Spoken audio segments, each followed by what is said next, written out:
Peggy 16.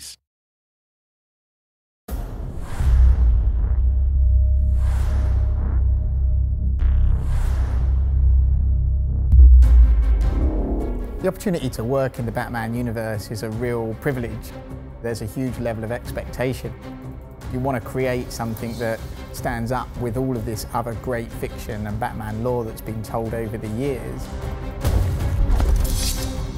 It was such a great concept of Batman being victimized by all the characters. The potential for conflict was limitless.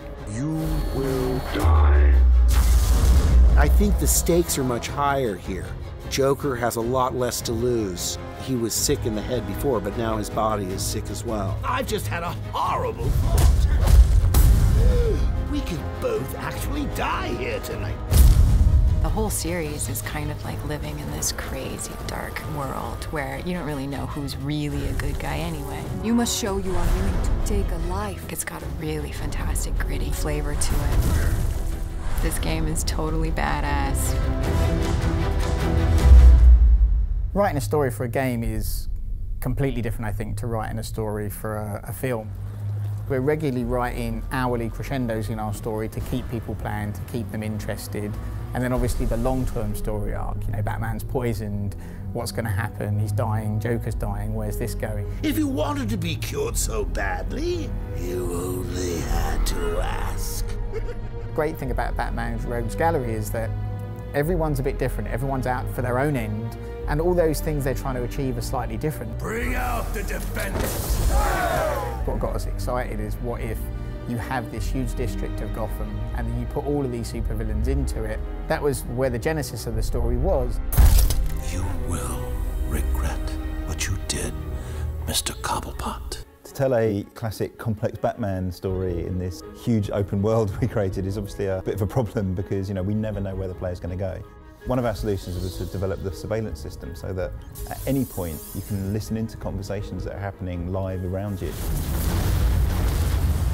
There are lots of these kind of story elements that we are constantly drip feeding you throughout the game. They're all talking about events that you have witnessed or seen or been part of. What the hell happened? Don't know. Gas leak? In a church rooftop? A gas leak? No way.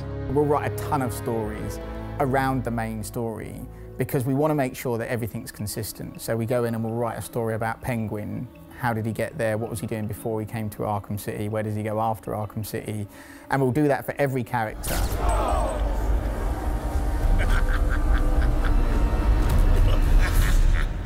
We always thought Penguin was going to be, you know, a hard character to put in our game, you know, because traditionally, you know, he's this little guy, monocle, top hat, which, you know, looks great drawn, but when we put him in 3D, it just wouldn't have worked. Our very first conversation on Penguin was, you know, we should make him this kind of Cockney gangster. And then I think I joked we should shove a bottle in his eye for the monocle. And I don't know if it was Jim or someone from DC, it straight away went, yeah, that's awesome, let's do that. And you know, it's that kind of relationship that really helps us take these characters and push them to new places. Are you gonna be a good boy and give up nicely? You're not giving orders here anymore, Cobblepot.